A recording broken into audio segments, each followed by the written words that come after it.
Well, hello everybody. We're going to be talking about the importance of running specific labs for your ADHD and why it's so important. So let's go ahead and get started right after this intro.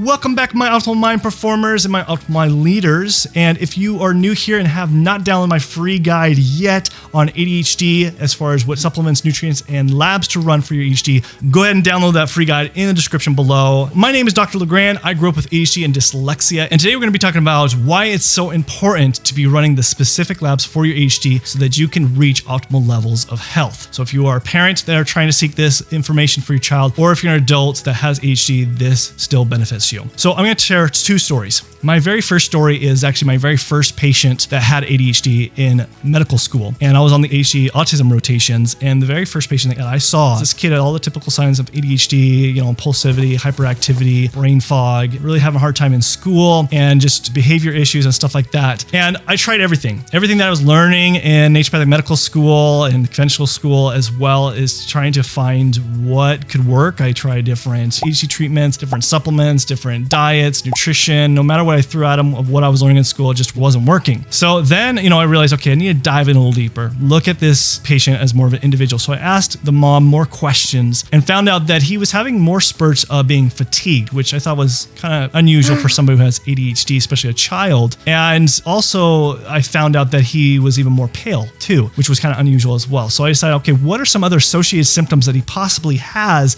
that could be contributing to this fatigue and this brain fog? Because most doctors, they will think, okay, ADHD has a diagnosis of ADHD, so therefore we need to change his medication, change the dosage, and that's it. But what's really important is actually looking at specific labs that could be contributing to the same type of ADHD symptoms. So I thought, okay, let's check his iron levels, because sometimes that's common with kids. So I decided to check his iron levels, and sure enough, they were really low. And because I took the time to actually ask for the questions to find out he was having spurts of being fatigued, he was also seemed to be more pale, then I knew exactly what to run as far as labs and found out that he had low iron levels. And then on top of that, I knew exactly what to implement as far as what supplements, nutrients, what foods he should be eating, what lifestyle changes he needed to be implementing. And just within a month, it was like night and day. He was a totally different kid. He was happy, healthy, not pale, wasn't dealing with fatigue, and also wasn't having spurts of hyperactivity and impulsivity. In fact, I think he had the misdiagnosis of ADHD and really was more anemic to begin with. Now, I'm not saying this is the case for everybody, but from just that alone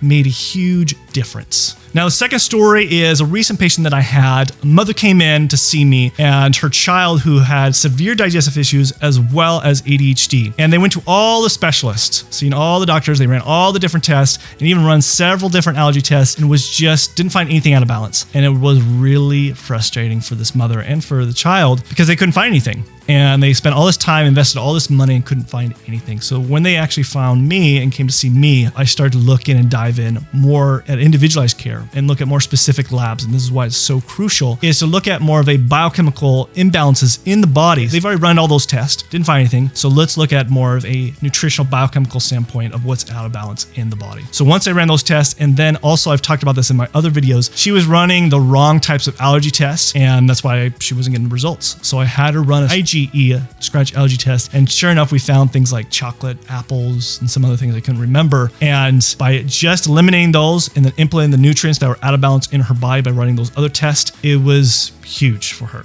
I mean, her mother said she has not felt like this in years. And because she wasn't even able to go to school when she was dealing with these symptoms. Like, she would miss out on law school because of her severe digestive issues, as well as the severity of her ADHD, impulsivity, hyperactivity. But by doing this, her no symptoms with digestive issues, also was able to focus better and able to not have so many spurts of impulsivity and hyperactivity. So it was like a night and day situation. So you can see by just these two stories alone of why it's important to run the specific labs. Now you might be asking, okay, how? Well, you need to ask your doctor to start investigating other possibilities that could be contributing to the ADHD symptoms, because there are a lot of similarities. And if you don't have a doctor that does that, try to find a different doctor or start running them on your own. You can actually run your own labs. And I actually have a free downloadable guide of what labs you should be running, as well as what nutrients you should be letting, all on my ADHD free guide. You can download that in the description below. And so until next time, this is Dr. LeGrand signing out.